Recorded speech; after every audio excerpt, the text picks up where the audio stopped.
But my question is, we do not have jobs. In fact, even though we've created 2.6 million jobs, it's not sufficient. Even the drones that we brought in, all the drone centers, people will have to use land guards. Kwadwo Sheldon akoda ketwa.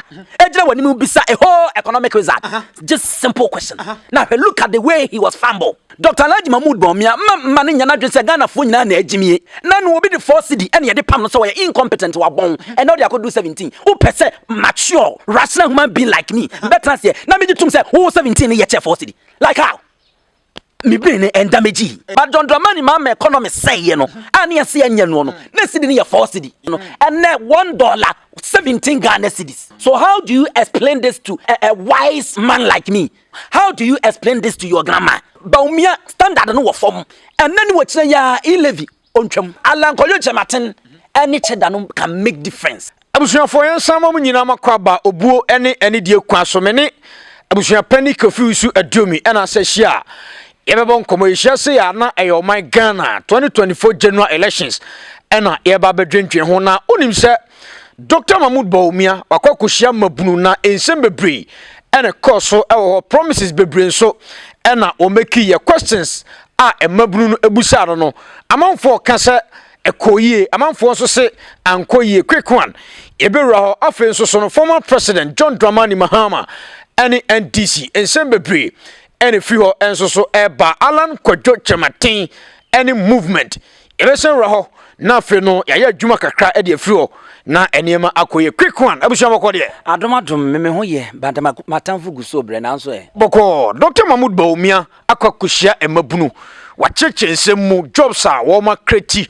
any economy o kan ho asem emabunu no so busa ne question bebre bara monfo kase ense answers a Dr. Mahmood Bawumia de mae no answer den twaye quick one yenwura ho okay ma mencha ya hwefo nyina na ye da o mase in fact mo you too lovely ye da mase adwuma mo ye mo nkoso na mo na mo share like messages nimra because ye ready a e bi hye yen kran edumira ebu ya bam no mu ya bam ma ye hu se ye bibi a enye obi de ene no table no on se ayesei echina table no betimi ayesei de na me kose ya obi a wotro bibi a kamfo me bia na nhya da nya me debri because ebi echina de meka na anya oda won so ebetia wo amo aka bibi atia me but ni nyina ye oman no hodo okay. Dear Dr. Alhaji Mahmood Bawumia, the Vice President of the Republic of Ghana, you know, a thumbs up. Okay. Good initiative. Because you can't become president of this country without the youth. Population census, one way you no de buy no, any for the dominating, the youth. It is obey me a bay man penny. Now we reign now is successful. Then Yama Koyamawa, it's about the youth. It was so Bruno Yawo. Eti Bawumia ni mabunu na hia no oda nani swade hunu e de a kire Ghana no ma ye hu sentia wo se to abade man so be mampanyin e good initiative da bia meka trimupa wo be bono ya ne hia bara kwanya wo be fa so adwumadie na apese wodi no wo be execute no e ho na ya na problem wo no okoi sa wo kodan ne opese wo ba abeye e de a kire mabunu no ne agina so e de ato abama so I was expecting Dr. Alhaji Mahmood Bawumia say obey on top of the every issue. Questions say bebe bia no you stand on your toes verbatim word by word no answer now ko and my young nipa the kind of human being only the NPP the kind of a nipa ye beto abama no so mra no be president e wo manum but wo ko na ko ye niema tro kan said ye why niema tro kan ya esa ma ye mu bi no ye doubt ye wo about Dr. Alhaji Mahmood Bawumia no increase e koso me say no. He is not a person I was say yeah trust no near do o man nyina edition nsa me tu mra me mekire usie me nka ne tra eti me kirem anu adwumadi na ekoso no enyina na eye but Bawumia standard no wo fom the standard pedwumadi o de baye questions ne di mina the way he answered some questions e wo fom e below the bed and me te se no kan baby say Obin deserve say was obey presidency. Only former president John Dramani Mahama because Dr. former president John Dramani Mahama enter digitalization. I say how digitalization connected with the economy. I say enuntina no pension former president Mahama ne pension no enuntina economy no collapse ye no. Etina me person me di free one me de ba. Na fe de bebe bia de ba me bua. So ono entimi answer questions now I will help him. Ne answer questions no wahanamo. In the first place, digitalization center. Why in a building? a former president Mahama. So somebody who does not believe digitalization, now only you know what is digitalization is no. I had no build the digitalization center. The last time I am me the mouth. A crewman winning hears you. Answer no be hears you. This year the main source. The main source new fear your tunes you know. And yet the pipe I was here the connecting. But your tunes you know. When to me and for pipe now connected. And I may buy them the pipe now connected. At the other, I don't know what I'm just sambano. Maybe so simple question. Do you know? I don't know what I'm just sambano. Digitalization. Bawumia na nkasa me chasa Bawumia na nkasa kro bisana untimi nyano na me na me be yano. Digitalization center na a hold this digitalization agenda or pursue no. Was built by the former president John Dramani Mahama and no commission here and no free so and now by now so the crabata beto to one who said you see center and tiasie name of the crabata beto to one on our tiasie who say on no and untin economy essay no but John Dramani Mahama economy say no and near see and no next city near 4 city as at 2016 the city was 4 city as against United dollar 1. But the nana digitalization one more tiasie. No more dear back, no more ye na. A connected with economy now will be a born now no nimno. I was a money stabilizing and net $1 17 Ghana cedis. So how do you explain this to a wise man like me? Na me tiasie say. Wo Dr. Alhaji Mahmoud Bawumia ote digitalization and any economy no edi agro ebom enti ma economy no stabilize enti wo penso no wo 17 cedis $1 no eye che obi penso anu abon anu onte digitalization center ase enu nti obi build digitalization center because one tia sense wa build no na ye 4 cedi no. How do you explain this to your grandma?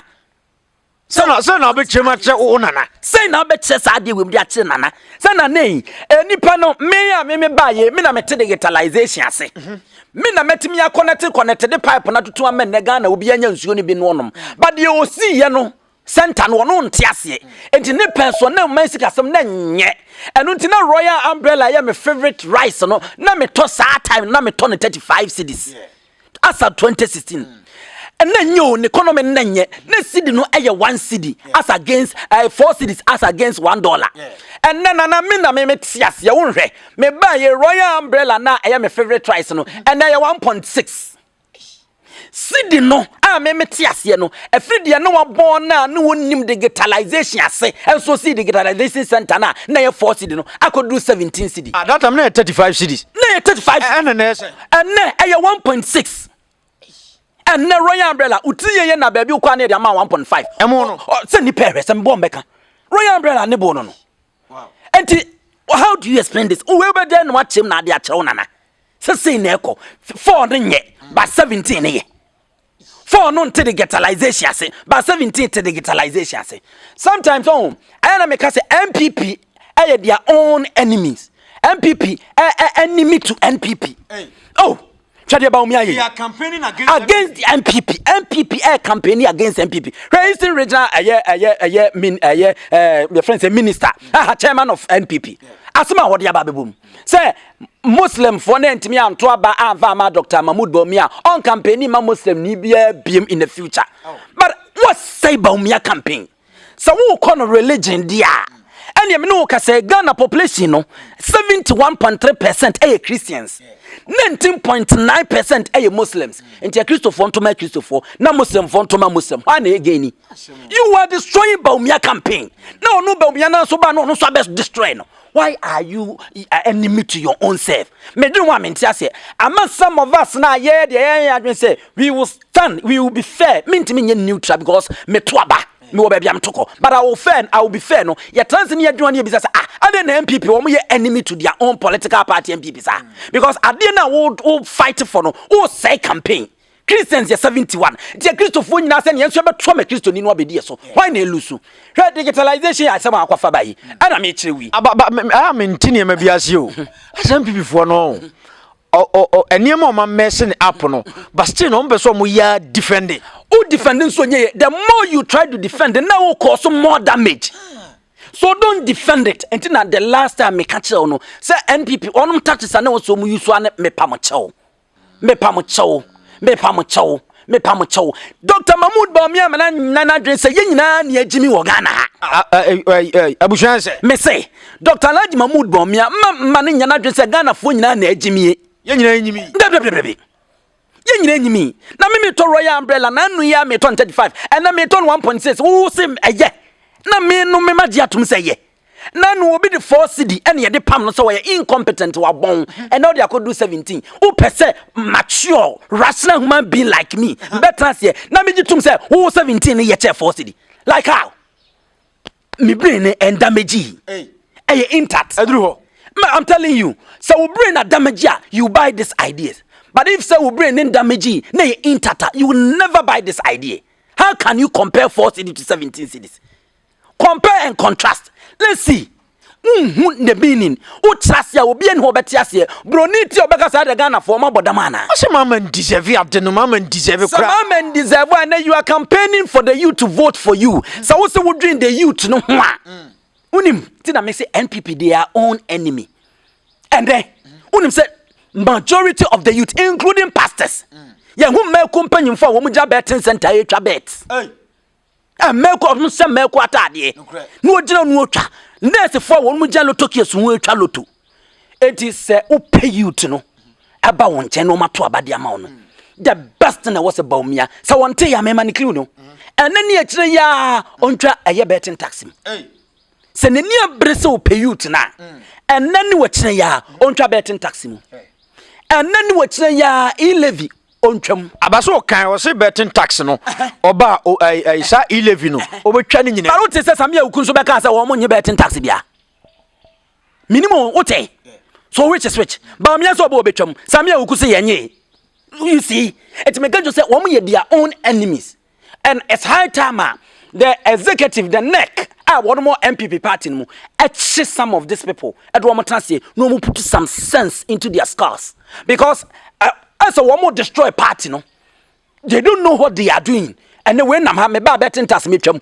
we so say yanye betting tax bia into whom are you deceiving? Okay, you not 24 economy no or chemu say even former president Mahama kra no 24 economy na odi aba no onsan tiase enti ano chemu say a teacher for ebi be kwa nopa awia anwumre enti ontimi kra nchemu yi on say edu ba bia ayo na esre se totobi ko ka chama money se twon ho na ahomon fine this is not the time I was to explain will be 24-hour economy explain the digitalization no how within this short possible time that digitalization you are championing for no e betimi reduce cedi no from 17 e dey about at least e imagine 5 cedis in famaye championing 5 cedis I say from say we be fan 4 cedis and I dey cost 17 and to dey teso bra 5 cedis what yenye 10 okay yenye 15 and you possible it can never be possible and to explain it Mahama 24-hour economy famano because some of us are yet here you follow more two political parties no mo campaign mo ye ni yet will be there all yase ntinyo na wo and now wo betre me wo be kan wo bi de akyere me me wo digitalization wo preach me tiase Mahama 24-hour economy na me tiase to some of us now I don't need any explanation kase bia from Bawumia and I say Mahama ho but they hear your track record Mahama say what the 24-hour economy but that doesn't mean say KG na ye kono na say primary school na ye kono no teacher ni ba anopawia no apon na we aba we say we are shallow minded your caliber as vice president why ye adwuma Bank of Ghana why ye adwuma ko school e wo UK no ne ade no e wo say wotena se a bibia wo de beba bontin bia no e clear na nipa wo say yes you know what you are saying. You squandered the biggest opportunity in politics in this history of Ghana. Oseno. That was giving you only five questions to answer. Now the biggest political opportunity. Ghana. You squandered it. You destroy it. You Oseno. I will make good use of it. And I'll confer 50. Uchana sa dia besuachi na dia beto se nya no ho fine and now when you to share explain your digitalization wo say any economy ni ye adwuma enti na men na economy ni boom ni economy ni fine na boom ye explain it to us digitalization akofa ba enti na men ne ye ntimi mfa 10 cedis ento kokko no mo Ghana some part of this Ghana na I'm asking you. And then the brighter what you was somebody cocoa ya hakrana yes nyama F4 na. Bedi cocoa no amia e was onya 10 cedis. Uto cocoa 5 cedis. And yes it no atomasa 5 cedis e 3. Ketengete 3. And no manage. And no man no cocoa krana yenim se ne boofo no akodu sanana. Get digitalization or tia na. Ami economy ni ebu me no say no. And no ami ntimi nto jene say na. Explain it to us. Okay. How we dem fa swaba. Neja obi 24-hour economy enya no kra. KG4 the head any school now teacher ko 8 no koy. Digitalization enya digitalize 24-hour economy na say party bia anasa sector bia ekoye ne sa. Okay, answer na ye beba jobs no so no. Onye sure say NPP say omo ya expose omo. On say enka ne bia atwam no. Omo ka sem bia na Ghana fo agi omadi. But this time no as adesua nti no omo ka sem Ghana fo ko research ani hu say ade ne nya no kre. Ana edan usia. The main part ehia pa na foundation fapem no. So wo say fapem na obi bia say. And fa won ne hawa wo mo ma ben no beba be sia to aso. Still edan no ejira ho anya fe. And when Dr. Mahmoud Bawumia can maybe no. Say when the fundamental are weak, the exchange rate will expose you. Dr. Mahmoud Bawumia foundation no na nye fe, na nya akono, cement ankom, de atro ene nada, akohwie na Dr. Alhaji Mahmoud Bawumia de building the foundation no. Okay. Enti enne na opeso sit down kamesi so no aye den some me na ma high ne say won si sa na ma me de say cement 2 na me de ma no eno no de ye enso still na o defend eno na wo defend ya say o me de cement 2 na ya adwuma wo be expose hu amadan wura na chew eno na say ya che Bawumia no atro no de hyase Bawumia hyase no ma yin say we economic wizard universities market centers churches auditoriums awodo na we explain now what the figures no what the to now explain Emma some of us said yeah edrumre bi wo mo follow ye de enya na no be follow de beti ase Emma metna radio so di NDC for atem papa catch them say wo mo da pafo ti wo mu nini pa bia sabi adwen da ne tim te say Bawumia o mo so betimi akanta akire ne memu ami hu say Dr. Mahmoud Bawumia ka so uji tuma that time na Bawumia is on top of the job bibi o de baba na NDC for ntimi nkanta no and no can we be na ma MPP wini ye no but enenu wa me hu se san nyina no ate se ye nuanom KTI for ana obi okọ vocational school ana technical school no on se omu suade no but about theory na tama na ye science sprayer no ye be yi omu de omu free KTI ni ya be che omu gu ye so fulai oba onim se de si so san people mu de twika ho me na me nko school no me na me kire no se de but about theory akenkan ne dia onim kenkan Bawumia sa na de tie onima kenkan no odi onim figures no but about the practical work now wo ye ni say na as economic management team chairman na ene ene say adwuma no ntimi nyew no ene o se Mahama na ntimi nyew ye pe obi ani kwasa wo ben ho na sa Mahama ni kwasa wo ben president ene Dr. Mahmoud Bawumia de ne vice presidential kra na odi no kra no wa ba soro dodo abusuan say me say ye pe obi a on men president na say John Dramani Mahama de ene Dr. Alhaji Mahmoud Bawumia vice president no wa ba soro dodo na wo say at least assemblyman Hey.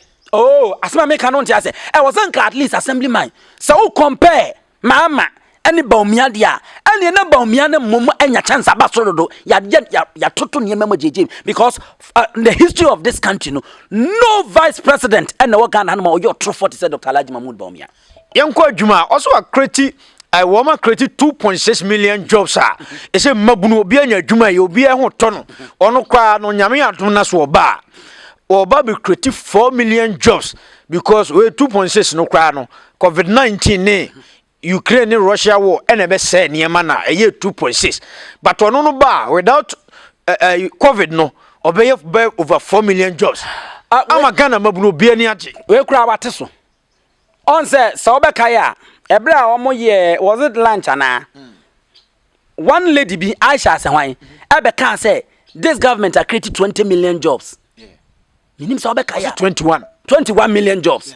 It me tena say na me calculation am say current population census are here no a little over 30 million. Ti say by we create 21 million jobs there. And you know said there John Boadu kan me be say enuma bebu so me akra nkrofo fra broche no ma be bi na was nka ehu but ye hu ti 21 million jobs na we hene. Enti I am there said Dr. Alhaji Mahmoud Bawumia ateso every 21 no dey about 2.6 million. So and a case no no. Your friends said the right thing. 2.6 million jobs no. E de hina. O se o Ghana unya bi nyai. Bra e se fa hina. Ana mbush unya bi nyai. Na 2019, 2020, 2021, 2022, 2023 anasefo bi da so tifie na omunya adwuma nyana na. Eno ne napko na 9 months. Any more than that yentua bi kanana. Eno ne nursing training allowance, teachers training allowance na enko 30 months or 3 months na akọ na. Me no ka se wo the forms ama eye napko trainings no. Se omo mfele. Na yentua omo kan nya kro no na apese wo bom ya. Wa fa madwuma. Medical fele. Me bibia me forms kama wo ho no mo. Wo se wo ya digital. Adwuma na wo fa me no. Me kruchire me wo ne nyina wo ma me forms na me yeye. And now they make 9 months any more than that. Untua ya. Also tell me ka wo sa ko fa forms for Friday abasa me mfele. Edi ntra. Bibini pe onu awia. Current forms no mo dia man napko so mo nsa mfele. Ne yempesika bi mfa mo no. Ye little mistake. Usika ne ma. Eno kra ne they will never give them 9 months. Yes, abe mo 2 months, 3 months bi. Ne dia to wadwe conscience amo hu say ye nya waba. That is why ya mo atena wa me komade wa. Aka be 30 days ya beto abade yes sa fill forms no. Enti enwuma na ye de hina. Kasapre kwa ye bi ni 1989. Tie kasapre ku date. A ye di bie. 1989. A ye bie ye na sa tam ne ye mu bie no ne yesusa ne ye nwo ye no. Eno na o mo de yakobo won say one district one factory na. A job, which kind of jobs? And I could do sell 2.6 million. And I still Ghana for Esa Ekasa. So many money. A job bear. Omumna no money claim for my Meso. O se military ni e nyina omo fa ni panti omo de nyina aka ho. Na abambe na ba military one faniba. Abambe na ba one feduma wo soldier. Abambe na feduma wo police. Abambe na feduma wo customs. Any ade. Abambe bia wo ye bi. Udie now be na ye exceptional any de hini. How many jobs no are created on one within the circle no digitalization? How many jobs? Tap and go adwuma. What you free be tap and go by? Through digitalization adwuma. O se ye be fo car. No. What the card na be fo adwuma. Okojina wa che ho to na esra usu ka ho. Sa o de ke ho ahwan digital wa che no de to. And obi de digital to wa che. Dr. Ma Radi Nyankopɔ Sky train ya ebe na mu ewiem ye tua ho $2 million Sky train ya ye na de nam fom kura ye lolo kwa na ka se ubegu no cement no untumi ngu ba kokura 1 kilometer Sky train ye tua ho $2 million amen krofo agedi enti ne digitalization no just a slogan and as say man kan ye maka be 5 facho de hin na ye adwuma wo Ghana so Dr. Alhaji Mahmoud Bawumia chiri mdi kaka no mama ne nyana de se ye nyina na agimie Anya Ghana fo nyina na agimi. No. Ebinim nyanse bi mo adwene mu do. Ebinim ye focus. Ye focus so. Near what is going on. Near the trend no. Near decide. We don't sit down. We don't make any politician take decision for us. Na man for say omo ya believe say Bawumia no do ba bia. Me asema emi du kakra. Dia na person kan ye odu ka. Omo se ni asa wo hwe na ne man koyi. Ye odu na na mo man ne say no. Oh, back a man on a Ghana anima. Coradia only penny ya there with the four. Coradia penny ya there and ya won't minka. And no more may say. Come on, me. As time what's your casa, don't be silly. Oh, a bit of your imagine, said Dr. Mahumba, yes, and not in Cheddar and Ye. Son up a soca. As I autism on Quadani be Monfanchame. I thought I said the war see behave. No, I'm sure, sir. As autism on Quadani be the war see behave. Bawumia, I'm telling you, the way I thought that was behave, no. I said, and your man say, and no person can say Ghana for so why said it? Can autism on Quadani. Sometimes they will see behave. Yeah, what be stand the question? No, we need serious person to lead. No, we need serious person to lead this country. This time, any jokes. Bawumia serious. No, he is one of the unserious politicians currently in Ghana. One of the unserious politicians. He is not serious at all. And untina Canada Japan kind was in maybe 2008. Almost asande nyom tro e wo stage so enu bi no hu se ekoso te to say ye beto aba no be wi obon se MPP edi nkuni mo de bibi ekoso bia wanyini enne no paluta nyumi enu na de bi oba bi omeko bia nesi so okay for this explain your policies just how necessary de na wo se de takre fa ahwa ase no na explain your policy no fa kire Ni entiase. Enti esa time Dr. Mahmoud Bawumia na nye serious. Omo be nye serious. Omo ye campaign man nye serious. Obi ansama omo keka ni nyina enye serious. Omo maye hu say we are serious about this country because this country attract certain I say ye dey o man say any obi ansam keke. Okay, asemi a wo kan no me ba cho. Ye nyina so na enko this video emra. Ense Kwadwo Sheldon ebisa ne question bi. Na ense question de o si ya no. Amanfo se anko yie, amanfo se ekoyie. Amanfo kan won semba quick one. Abusuan for me sremo yenya botre na ha video ni nwie na ewi a abusuan be san to aso. But my question is, I run a youth-driven platform. I engage a lot of youth in my line of work. And most of the times when you speak to them or you go to the grounds and you're having conversations with them and you make mention, oh, the government has created 2.6 million jobs, and they go like, it is not reflecting. We do not have jobs. And that is like general atmosphere amongst most of the youth out there. Either they have been employed and they are being paid paltry sums of money, their salaries are not being paid on time, or they have not been paid at all. So just standing here and telling us that you have created 2.6 million or 2.3 million jobs is not enough for us. We want to see the tangibles. We want to be employable. We don't want to be employment statistics at the end of the day. So I want to know what your government is going to do to expand the various sectors of production so that we can absorb all these people into the system and they get paid well. On the other side of things too, there is this video that was posted by Honorable Kwadwo Sheldon, where in the video it was asserted that you have trained 1 million youth in coding. I want to understand. I know training and actual employment be two different things. When you train someone and the person doesn't have a job, it doesn't qualify to be called employment. So these people that you want to train, we will train. Is there a job market for them to be absorbing so that it wouldn't just be training? Because when you train and there is no job, then there's no point. Also, thank you. Doc, me Doc. So Doc, I am a young entrepreneur. I started new media after school, after not getting job anywhere. Now I have made it. I have put in the effort to bring in national service people to work with me, right? And every year we take in about 2-3 national service people. I'm a private company. I'm not a government company. Now I'm supposed to pay these, national service people a certain amount of money, which is more than what the government is paying. And after that, I am supposed to pay money to the government through the National Service Secretariat. For a private startup company like mine, that is not funded by anyone, and I'm paying all these amount of money to the government. What are the benefits, the opportunities for me in your government, so that I can create a fertile grounds to absorb in a lot more people, so that I can work with them and create employment for them?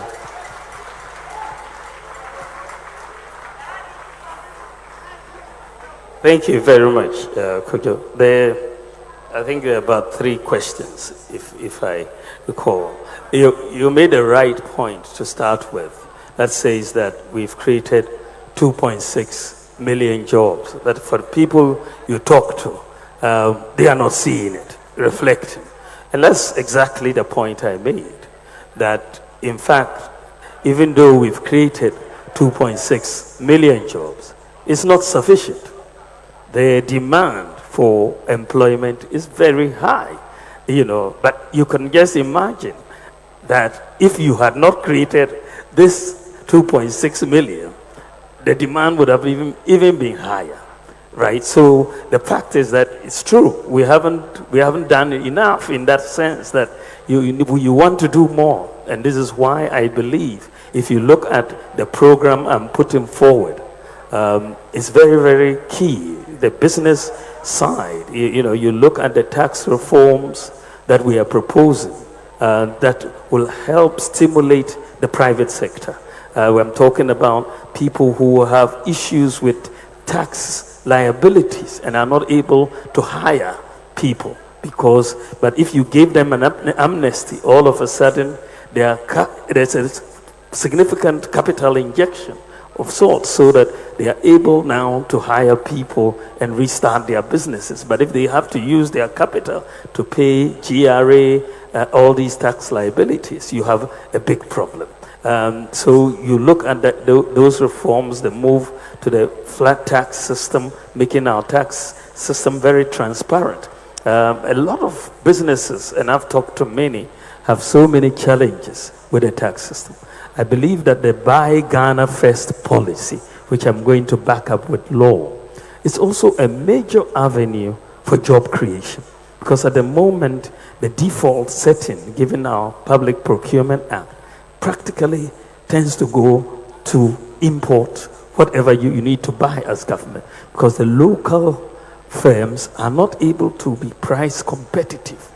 So the foreign firms win the bids almost all the time. So I want us to factor in the cost of unemployment in the bidding processes to say, look, if you give it to the foreign firms, you are creating unemployment. So how do we bring the jobs to our people? Bring a law, and then at least you have to buy Ghana first, and then we get more jobs to our people. So I think that is. Then you look at the whole issue of the cost of power. Power is very expensive for our businesses, and I want us to move towards solar and bring in 2,000 megawatts of solar power and reduce that. Then I want to bring in the credit scoring system. You know, the demand for goods and for so many services is much lower if you don't have access to credit in your economy, right? But if you have access to credit, you look at the US, consumer demand drives GDP, over 60% of GDP, because people have access to credit and they can buy goods. And that when people buy goods, it means you need to employ people to manufacture those goods. So there is a direct link between the credit system and jobs. So I believe that when we open up the credit scoring system, we open up the job market for our people, and you'll be able to create more jobs. Because you look at the mortgage market, as I was saying, the mortgage market in the US is 12 trillion. It's almost 600,000 times our mortgage market. Now, no modern country, and I don't know of any, I've looked at it, has developed without a mortgage market. Because the value of your land is dead if you don't have a mortgage market. In the advanced countries, they unleash the capital out of the land. In economics, you say land, labor, capital, and entrepreneurship. In Ghana, land is out, but that's our most valuable asset. So if you don't digitalize and get the land titling right, so that banks can be confident that when they lend on the basis of a particular land, that it actually does belong to you, right? So if we don't solve that problem of ownership of land, people will have to use land guards, and then they finish, they don't have title. Most businesses are started by mortgaging their properties.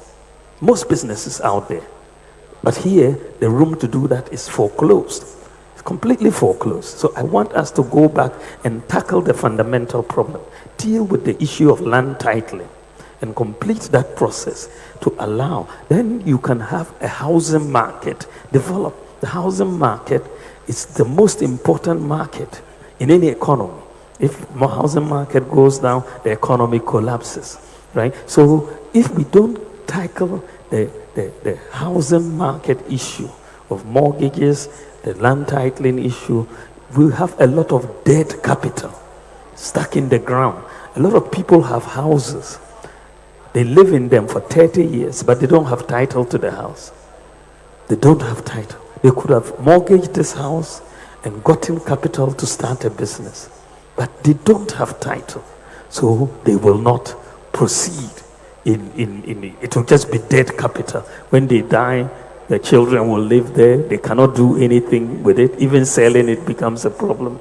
So if we don't develop our housing market, we're not going to develop, So these are some of the things I believe that we need to do. I mean, you raised another point about skills, like people are trained 1 million, and all of that. That is very, very important point. But where do you start in building digital talent? As a country, we have from ground zero. We want to enter the digital age. You cannot without digital talent. Otherwise, you'll be importing it all the time. So you need to grow your digital talent. So you have to bring in skills. And the only way you can begin to grow your digital talent is to train your people.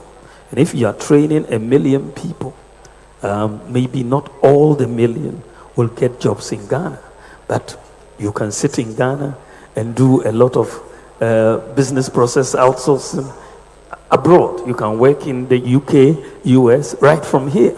It doesn't have to be a job in Ghana. But if you don't have those skills, you don't have the opportunity. It's folklore. You won't be able to start. So for every country, and I've told other countries, colleagues in other countries, that look, Africa should build its digital talent. Otherwise, we will continue to import. I have made sure right from the beginning that all our digitalization projects are done by local talent, all of them. And it has been a matter of policy that we grow the talent here, we make our mistakes here, we learn, and then the next time we'll do better. So if you look at everything we have done, virtually everything, it has been by local talent. Even the drones that we brought in, all the drone centers are 100% manned by Ghanaians, not a single foreigner. We insisted on it. 100%, all the drone centers are being manned by Ghanaians. Not a single foreigner is doing that, because otherwise we will just be bringing people in to make money and then we don't get the skills. But today, people are coming to hire Ghanaians. Recently, someone was taken to San Francisco to train drone flight operators because we have the most experience. We are the world's largest drone delivery service. So I think that, yes, you have to start from somewhere. You have to build the talent, and then you can otherwise, but then you don't have any ticket for entry into the game. You'll be stuck out, and others will come and do it for you. So I want to give Ghana a chance to grow our industry. Yeah. Okay, and a down. Sir, wash it. And yes, bia, obi be say, rante, kikem, and a pre, and kuku, bra, and yenisa. Medical is a yin Jimmy. Into yet, Nasia, and Yama when you become only taking decisions, a young trouble from any power, no more man in Koso. More friends, I call you Sadden. I don't know, so no, I shall check at a pump, was a pump through. Her question, Obisayan. It needs simple, straightforward answer. But her Dr. Mahmoud Bawumia. What a wada. One shall see any con, so one shall see any too. What be so say, was it 2.6? And I'll buy will be. Now, also what training by you, the Akoto information could open from so more training ni passe. A training keke. And now I'm training more yo because who training me no. Now, my Meduma, who training me, I'm a Sadia Koda, who create employment. And na 2.6 million job non so. Diana, my young. Oh, Oko has say, Oko has say, Nesha, who they also believe in data. So I was expecting Dr. Alhaji Mahmoud Bawumia. Man, you believe in data, and to always hold your own data. So I was expecting Dr. Alhaji Mahmoud Bawumia say these 2.6 million jobs in data.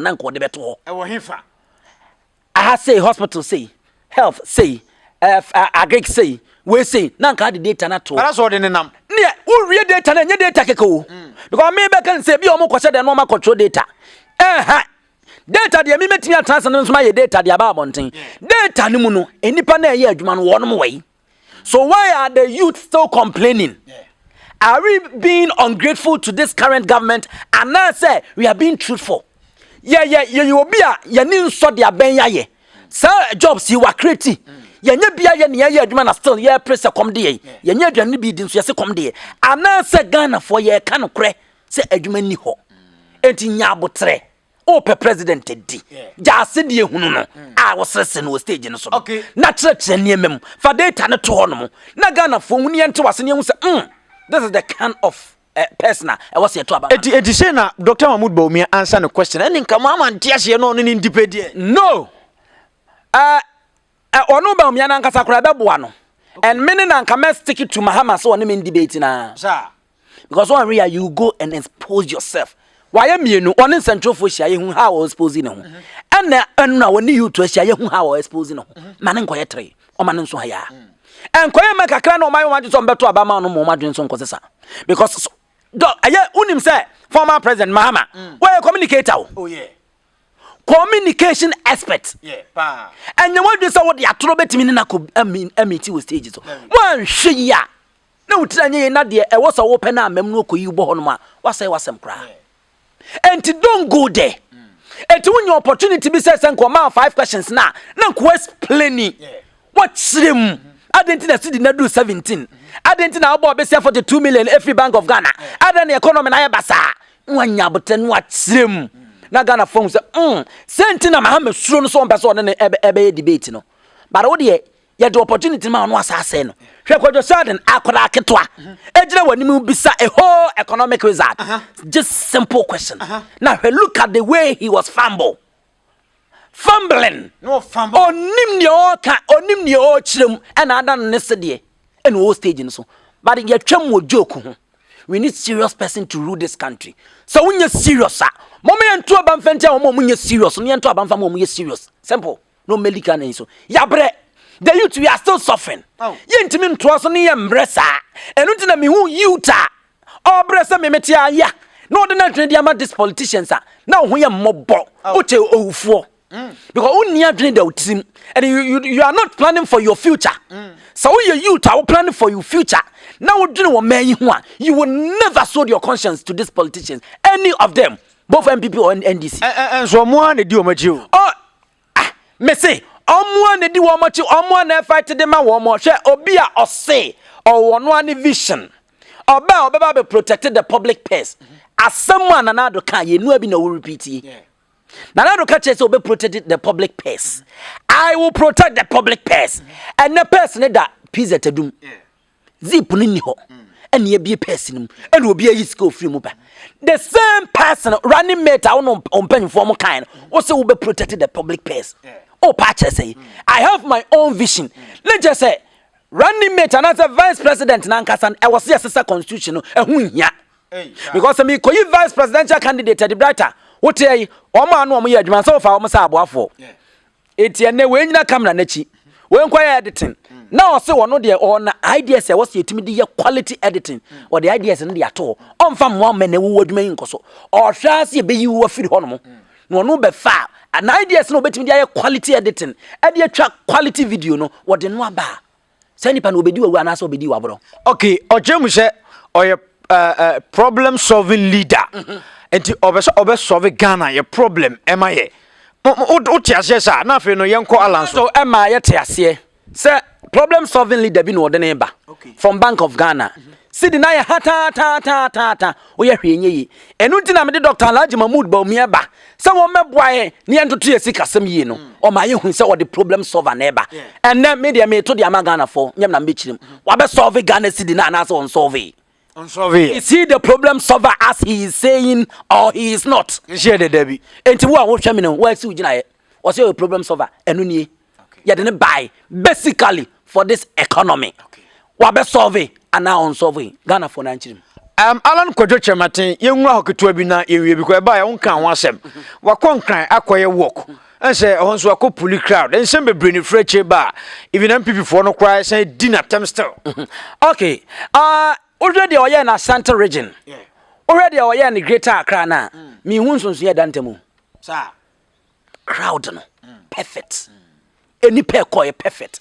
Placards are perfect. The message perfect. Sell what you have. Let Ghanaians understand why GTP now what's your to about the man Alan Kwadwo Sheldon. It's the last time Nameka. The only thing Alan Kwadwo Sheldon and other political parties na Cheddar any idea here good communicators. Okay. Those who can sell their products. Okay. Those who can make good explanation about GTP. Those who can make good explanation about 12 pillars. And no here. Sell your products. Okay. Make the people who are going to decide and understand what you have. I'm on top pressure. Top pressure. Farmer said the top pressure. The man people in this, you know. Guswana top pressure and farmer. Me say, nyango point me ye bibia. Joseph, ye tono. Ye dene to amenem. Ye kuma body moja ye mkochire ne papa. Se wawu. Ekuri eche okoye minister. Ewo Egypt. Ama ni nuanom kom de wo mo twa mo ko na ni nua na ya Greek minister. Emo no obi ensusu da. Say Joseph Bedusa. Some of us, we don't believe. So, a bedroom baby, a bit independent political party leader. And I say, independent leader or be president. But Alan Kwadwo Sheldon, any Cheddar can make difference. I'm telling you, gradually, you become tired of NDC and NPP. And it's a when you were him now back. No, to me, ma explanation said something in a catcher. No, or say, I believe in your GTP. But it's a Tony. Fama Ghana for na Ghana for ntiase na yehu how we here was a to aba e de mo bi te se Alan Chematin na yentom fama Bawumia yentom fama Mahama na obelidi because omon mienu nyina obi aye biahwe yese yasonsuo yasonsa yehu ne etuamu wo de na wo ye a mere minister of trade and industry ye more that great opportunity ni said Mahmoud Bawumia nya said Mahama nya no afei na opese de ma. So I can never sit here and judge Alan Chematin because of saying trade and industry minister. The highest position of this land in Onyebi occupy bi. And who judge Alan Chematin and no compare Mahama and Bawumia na nato why a wrong comparison. Hey. Enti Alan Chematin nya botre said the oye na on chichimu yi. Ghana for ye hian chichimu ma yente GTP na se. Na ye hu say and odefa. Edu on ma yen take a decision. Crowd na wanya de pressure and what the man crofo shall no pressure duru we ye there obenom because e kwa ebekwa tia political party bi en convent ya me abusu apanyini na bekwa de tia no nim se bekwa de tia no de ne so ano ye se dua ni nya wo na bewo wo anyensense so ye tu ase e se dia kaji se dia so asense so ti wani na na bewo ti e wo wia ana akwotena kira mo se medin kwasasam na wo se na nka metu ase na ni kwasam sense so thumbs up ongu so na onye ne saa obala yo wo akodi obi atimi baby nipa no baby ho no oba mo convince ne say o friend people na ba o friend this na ba but wo ba okna wa ba me GTP me dey mount sisa o kono me nko ndisi nko PP biem and don't sit down and say wo akodi obi atimi community ye hu crowd na ye nsusu me anenye sa crowd na ba na etan ye mu na beto aba man ba ko nto aba man no and the decision no e wo ne free na ye ntena se na Ghana fo nyina hu wo ye MPP ni a me say wo policy ni kire mu ye don Mahama no ne aye your friends Mahmoud Bawumia no mo ncheche se se dia kodu ya yampia o munya sa yampia ni nkura sesem na wo mo ye no mu nyina mo nyinyini Mahama anya akwara emegu na se nya ni paketwa wo mo awahwe wo mo nya ni paketwa wo mo aguso hwe wo mo nya ni paketwa wo be former president pen enkodire gya hon toto yampia nkeka nsem hunu explain your policy che ye 24 hour economy na kira ase yie se bie bi no mo ka jata o se so chirim ane nkokon nketwa na explain it to us Bawumia uso kwa wo nya akwara ketwa ba se mama o chirem ti koso na chim enkodire ba bi nkobo Bawumia din wo ye sa wo ton no wo man a platform sometimes I don't understand them. Hey now who ton product who kwa akobo opponent din dia ton product no who purchase we nko yi continue selling your product. Okay abushia menso say na menso meti ase as for former president Mahama no say Bawumia di ka asem kra no a aya na nheda nye news ase Bawumia no mbombe Mahama di so o ka say because who na ya sitting president menye sure say 2016 na Mahama ebo Akufo-Addo mu din di ka asem sa enti no no credit you okay no credit dia me cho no what you say very very good enti akwa say Mahama no ebia wo kotena chi enti oba no o we ma se niema me ba no be niema ye but wo na wo te so no o ka say we kra te so o se niema I know they are no prepare. So we are certain government and found compare opposition a year president party. Well, only to me says yeah. But also I also man mileage kakra bi o. Won say any impact but there impact kakra. E bi no kan me ne ya adwen. So o ma Bawumia that platform no in debate. And indeed, sir, Mahama man who quine, no ne Bawumia frugal platform so debate ya, who did raise Bawumia mum. And don't give him that little chance. Says a gun of phone name him so your true for the let him maintain that position. Oh man, acquire Obama as a sanema. And didn't make us oh dinner swa and money ding. Sell your product 24 hour economy, the opposite obey and then go ya pass or bambich. Bawumia so full stage. Jai comparison because we are the citizen government. Opposition promises me try you leave him. Oh, citizen government who see me baby try you leave. Oh, bahine. He no fra wo ba betwam. Oh, hodada. Wo so se me ba. Opposition promises me ba. Me try betting tax. Moon so current government. What drop placards so. Dennis Miracle Abua, whole communication director, the man Dr. Lajmamu. What drop placards say? Ya baby try betting tax. Oh, bahine. Oh. Samia ukusemonye betting tax. On so ba betwam. Nti dia ni emfa. And to full stage now want to explain digitalization, my how important it is, how it has helped Ghanaians, the benefit deba. My own say, oh, say the Royal Umbrella 1.6 and 1.5. Say and you know cry 1.5 near name 20 cities. Okay. You could do the enemy editia. Not on, there's a former president did not compare. Come on, my head, as I born.